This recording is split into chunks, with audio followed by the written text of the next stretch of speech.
جب مولا علی نے رسول کو بستر پہ لٹایا تو رسول کی آنکھیں بند ہوئی۔ رسول اللہ کی آنکھوں کا بند ہونا تھا۔ جس لمحے رسول کی آنکھ بند ہوئی، رسالت مآب کا سر مبارک آغوش امیر المومنین میں، مولا علی کی گود میں نبی کا سر تھا۔ نبی کی آنکھیں بند ہو گئی۔ نبی کی آنکھیں بند ہوئیں، اہل بیت اطہار نے رونا شروع کیا۔ رونے کی آواز حجرے سے نکل کے دروازے پہ پہنچی۔ دروازے پہ اصحاب پیغمبر کا رش تھا۔ اب یہ جو باتیں ہیں میں اہل سنت کی تواریخ سے پڑھ رہا ہوں، میں طبقات ابن سعد سے پڑھ رہا ہوں، میں اسد الغابہ سے پڑھ رہا ہوں، میں ابن عساکر سے پڑھ رہا ہوں، میں زہبی سے پڑھ رہا ہوں۔ ان تمام نے ان واقعات کو انہی الفاظ کے ساتھ لکھا۔ اصحاب دروازے پہ گریہ کر رہے تھے، شدت غم میں نڈھال ہو رہے تھے، بے چین ہو کے رو رہے تھے کہ رسول دنیا سے چلے گئے۔ اسی اثناء میں ایک شخص نبی کے گھر سے باہر نکلا جس نے تلوار کو نیام سے نکالا ہوا تھا۔ نام اس کا عمر ابن خطاب تھا۔ اس نے دروازہ پیغمبر پہ جا کر خبردار کوئی نہ روئے، کون کہتا ہے کہ محمد مر گئے؟ جیسے موسیٰ 40 دن کے لیے گئے تھے ویسے ہی یہ بھی گئے ہیں، ان قریب وہ ہمارے پاس واپس آ جائے۔ پھر تھوڑی دیر وہ سکوت میں رہے، پھر سکوت میں رہنے کے بعد پھر سر اٹھایا۔ جیسے عیسیٰ کو اللہ نے زندہ اٹھا لیا تھا، ہمارے نبی کو بھی زندہ اٹھایا ہے، یقیناً وہ ہمارے پاس جلد پلٹ کے واپس آ جائیں گے۔ جب انہوں نے یہ دو دلیلیں دی تو روتے ہوئے مسلمان خاموش ہو گئے۔ وفات رسول کا دنیا سے جانا ایک موما بن گیا، ایک کشمکش کی کیفیت ہو گئی کہ نبی زندہ ہیں، آسمانوں پہ چلے گئے، غائب ہو گئے۔ روتے ہوئے مسلمان چپ ہوئے۔ اتنی دیر میں اہل سنت تواریخ کہتی ہے عمر ابن زائدہ مجمع میں سے کھڑا ہوا۔ اس نے عمر ابن خطاب کی طرف دیکھا، اس نے قرآن کی آیت پڑھی۔ خدا کہتا ہے کہ جب میرا محمد ہم تمہیں ان سے اٹھا کے لے جائیں گے تو یہ پلٹ جائیں گے اپنے دین کی جانب۔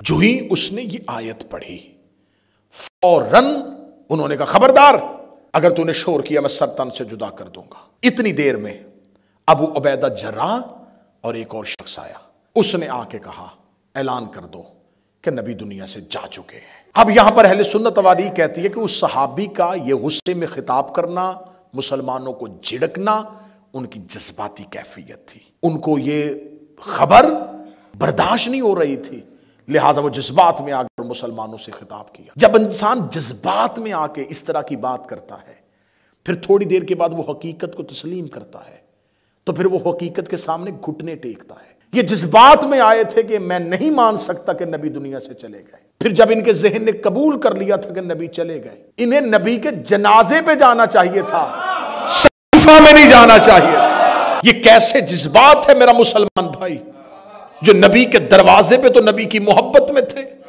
پھر اس کے بعد یہیں کھڑے تھے یا کسی نے خبر دی تم یہاں بحث کر رہے ہو۔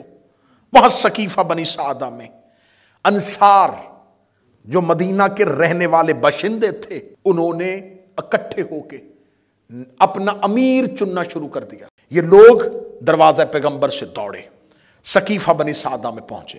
جب ثقیفہ بنی سعدہ میں پہنچے تو اس وقت انصار نے سعد بن عبادہ انصاری کو اپنا امیر منتخب کر لیا تھا، جو انصاریوں میں سے سب سے زیادہ بزرگ تھے اور بوڑھا تھا۔ اسے اٹھا کے بھی نہیں لے کے آئے تھے، وہ اتنا ضعیف تھا کہ اسے بستر پہ لایا گیا تھا اور اسے ثقیفہ بنی سعدہ میں اپنا انصار نے امیر منتخب کر لیا۔ اسی اثناء میں یہ لوگ ثقیفہ میں پہنچے اور پہنچنے کے بعد کہا کیا کیا تم نے؟ انصار نے کہا ہمیں خبر پہنچی تھی کہ نبی دنیا سے چلے گئے، لہٰذا ہم نے اپنا امیر منتخب کر لیا ہے۔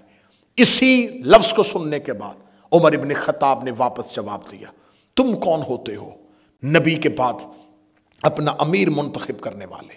انصار کے ایک شخص نے جس کا نام منذر تھا اس نے آواز دے کے کہا ہم اس لیے ہیں کہ تم لوگ ہجرت کر کے آئے تھے، ہم نے تمہیں گھر دیے تھے، ہم نے اپنے مال میں سے حصہ دیا تھا، ہم نے تمہیں رہنے کی جگہ دی تھی، تمہیں تمہارے وطن والوں نے نکالا تھا، ہم نے تمہیں وطن دیا، ہم نے تمہیں گھر دیا۔ اسلام میں سب سے زیادہ حصہ ہماری قربانیوں کا ہے، اگر ہم تمہیں وطن نہ دیتے تم کیسے اسلام بناتے, ہم تمہیں گھر نہ دیتے, تم کیسے آج دیندار بنتے, لہٰذا ہمارا حق بنتا ہے کہ نبی کے بعد امیر ہم میں سے ہوگا. اتنا کہنا تھا یا اسی صحابی نے آواز دے کے اسی لہجے میں کہا خبردار, نبی کی, اب یہ جملہ سنیے گا, نبی کی وصیت ہے کہ میرے بعد میرا جانشین میرے گھر میں سے ہوگا. تو کیونکہ ہم قریش میں سے ہیں, انہوں نے کہا رسول نے کہا تھا کہ میرے بعد میرا خلیفہ میرے گھر میں سے ہوگا, تو کیونکہ ہم اہل قریش ہیں, ہم رسول کے اس خاندان سے ہیں, ہم قریش میں سے ہیں, تو رسول کے بعد جانشین ہم میں سے ہوگا. اتنا جملہ کہنا تھا. جب انہوں نے یہ لفظ کہا تو اب یہاں پر انصار نے ریزسٹ نہیں کیا, تھوڑا سا سرنڈر کیا. انہوں نے کہا پھر ایسے کرتے ہیں, ایک امیر تم منتخب کر لو, ایک ہم منتخب کر لیتے. یہاں پر مورخین کہتے ہیں اگر انصار یہ ڈھیلا پن نہ دکھاتے, یہاں یہ کام نہ کرتے, تو مہاجرین کی ضرورت نہیں تھی کہ وہ انصار سے امارت واپس لے لیتے. جب انہوں نے خود ہی انہیں ایک آپشن دے دیا کہ ایسا کرو, ایک امیر تم میں سے ایک ہم میں سے, فوراً اس صحابی نے تقریر کرتے ہوئے کہا یہ کیسے ہو سکتا ہے, امت ایک ہو امیر دو ہو جائیں, لہٰذا میں نہیں سمجھتا کہ تم میں سے امیر ہو, امیر ہم میں سے ہوگا. کون امیر ہوگا یہ کہنا تھا. انہوں نے ساتھ کھڑے ہوئے صحابی جس کا نام عبداللہ ابن عثمان ابن عامر تھا, جسے لوگ ابو بکر کہہ کے یاد کرتے ہیں, اس کا ہاتھ پکڑا اور پکڑ کر بلند کیا. فرمایا رسول کے خاندان میں سے بھی ہے, رشتہ داری بھی ہے, بزرگ بھی ہیں, معتبر بھی ہیں, میں بھی اس کی بیعت کرتا ہوں, تم بھی اس کی بیعت کرو. یہاں پر یہ تقریر یہاں تک پہنچی تھی یا سب سے پہلے ابو عبیدہ جرح نے اپنا ہاتھ اٹھایا اور اس کے ہاتھ پہ دے کے اس کی بیعت کر لی.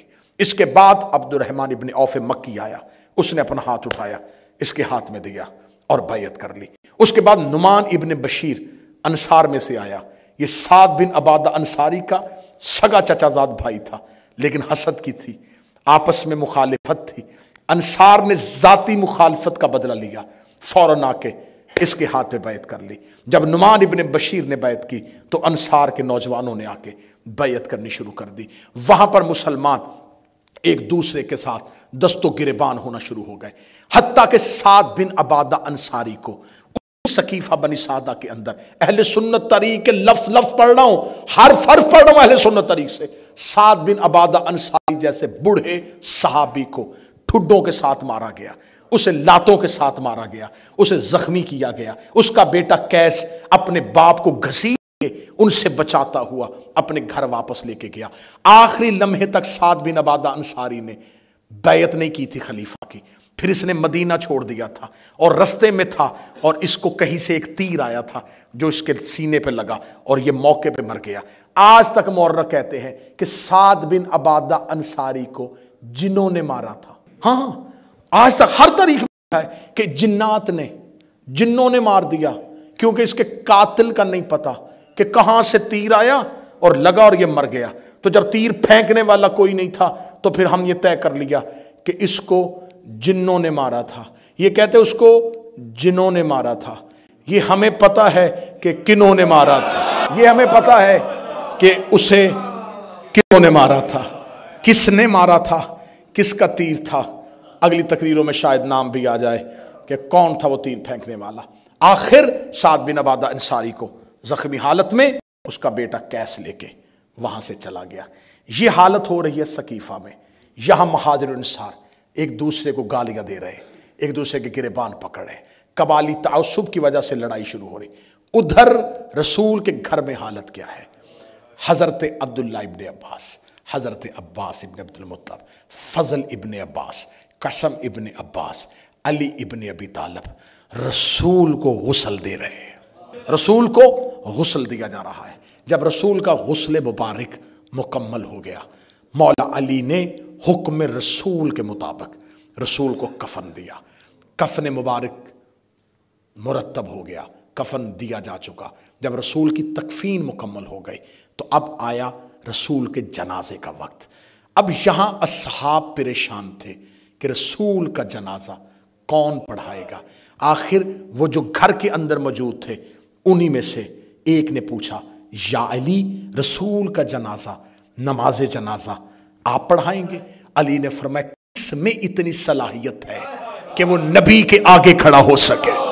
نبی کی زندگی میں کوئی نبی کے آگے کھڑا نہیں ہو سکتا، اور نبی کے جانے کے بعد کوئی نبی کے بدن پہ امامت نہیں کر سکتا. کیونکہ آج بھی ہم جو نماز جنازہ پڑھتے ہیں، اگر آپ اس کی تکبیروں کا اردو اور انگلش ٹرانسلیٹ دیکھیں تو یہ جنازے کی تکبیریں اس میت کے لیے دعا ہے، اس کی بخشش کی دعا ہے.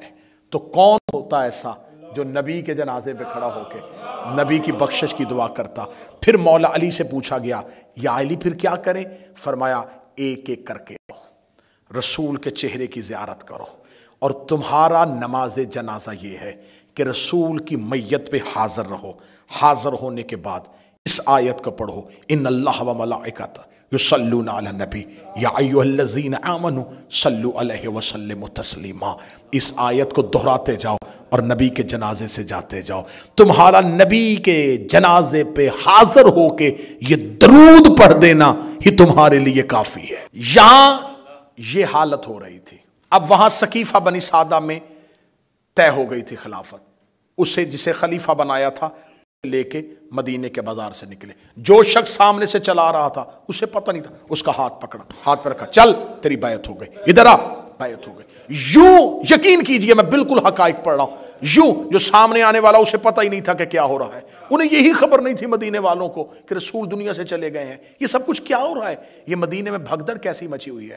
میں حسینیہ اسلامک مشن بریڈ فورڈ میں یہ باتیں اپنی زندگی میں ریکارڈ بنا کے جا رہا ہوں. یہ سب کچھ رسول کے جانے کے بعد اچانک نہیں ہوا. غدیر سے لے کے رسول کی شہادت تک پوری پلاننگ کے ساتھ ہوا. ورنہ اتنی جلدی کسی کا منتخب ہو جانا، کسی کا وزیر خزانہ بن جانا، کسی کا چیف جسٹس بن جانا، اتنی جلدی عہدوں کی تقسیم کروا دینا، یہ کچھ کیسے ممکن تھا؟ مہاجرین طے پا چکے تھے، جس انصار سے بیعت لینی تھی وہ طے ہو چکے تھے. کیونکہ غدیر سے آنے کے بعد یہ ساری پلاننگ ہو رہی تھی. ووٹیں توڑی جا رہی تھی، لوگ اکٹھے کیے جا رہے تھے، ملایا جا رہا تھا کہ ہم نے نبی کے بعد کیا کرنا ہے. یہ سب کچھ ادھر ترتیب پا رہا تھا. موضوع سے آپ متفق ہیں؟ یہ سب کچھ بس میں بالکل ختم کر رہا ہوں. یہ سب کچھ کیونکہ کل مجھے جناب سیدہ کے دربار میں پہنچنا ہے. بی بی کی تقریر اور بی بی کی اس تحریک کے منطقی نتائج آپ تک پہنچانے ہیں. جب یہ سب کچھ ہو رہا تھا علی اپنے گھر میں خاموش تھے. پوری ذمہ داری کے ساتھ بمثل قرآن یہ کتاب سامنے موجود ہے. اہل سنت نے بھی لکھا کہ رسول کا تدفین، رسول کا دفن ہونا رسول کی رحلت کے 3 دن بعد ہوا. اہل سنت لکھا، ابن خلدون نے لکھا 3 دن تک نبی کا جنازہ نبی کے گھر میں رہا.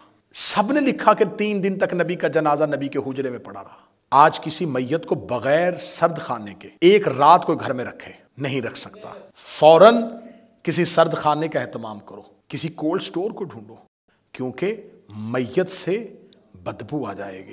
رسول کا جنازہ اس گرمی کے موسم میں 3 دن تک گھر کے اندر ہے. یہ میں مذہب شیعہ کی وکالت نہیں کرنے لگا، غیر کو اس کے گھر سے اعتراض کرنے لگاؤ، جواب دینے لگاؤ. جس نبی کا جنازہ گرمی کے عرب کے تپتے ہوئے موسم میں 3 دن اپنے گھر میں پڑا رہا، اس سے بخار میں ہذیان کیسے ہو سکتا؟ 3 دن تک نبی کا جنازہ گھر میں موجود رہا. سوموار والے دن، یہ جو میں نے کل والی مجلس میں جملے پڑھے تھے، یہ جمعرات کا واقعہ تھا. جمعرات کے بعد رسول زندہ رہے سوموار تک. سوموار کو منڈے رسول کی شہادت ہوئی. اس کے بعد منگل کا پورا دن، منگل کی پوری رات، بدھ کا پورا دن، بدھ کی پوری رات، بدھ اور جمعرات کی درمیانی رات علی نے رسول کو حجرے میں دفن کیا. 3 دن تک مسلمان نہ رسول کے گھر آئے، میں رسول کے جنازے پہ آئے. اب مہاجرین اور انصار متفق ہو چکے تھے. اب تیسری ایک مدینے کی بڑی طاقت تھی، ایک پاورفل طبقہ تھا جسے کہا جاتا تھا بنی امیہ. یہ بنی امیہ مالی طور پہ، فائنینشلی طور پہ مضبوط لوگ تھے، عددی طور پہ فگر وائز بہت زیادہ لوگ تھے. لہٰذا حکومت مکمل نہیں ہو سکتی تھی جب تک بنی امیہ کو شامل نہ کیا جائے. بنی امیہ ابھی تک اپنا فیصلہ نہیں کر پا رہے.